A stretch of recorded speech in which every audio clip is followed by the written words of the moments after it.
नमस्कार मु जीवनानंद पंडा प्रशासनिक अधिकारी उच्च माध्यमिक विद्यालय निर्देशालय तो आज गोटे स्पेशल इनवाइट हिसाब से आरडीएम पब्लिक स्कूल को मु आसी पिला किसी कहबी पिला कार्यक्रम देखी एवं गोटे भल इन्स्टिट्यूट ये जो मैंने एजुकेशन को इम्पैक्ट कले आज की दीर्घ 15 वर्ष है से मैंने एजुकेशन एथिक्स विषय निश्चय जानते किसी भल करुँच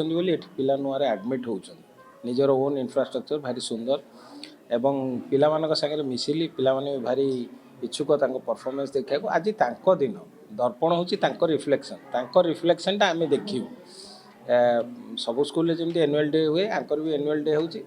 फरक एति रोचे एमाने निज स्कूल जेहेतु करुँच तेणु सब पेरेन्ट्स मैंने भी अन्य लोक भी विज्ञ व्यक्ति समस्ते आला कार्यक्रम देखिए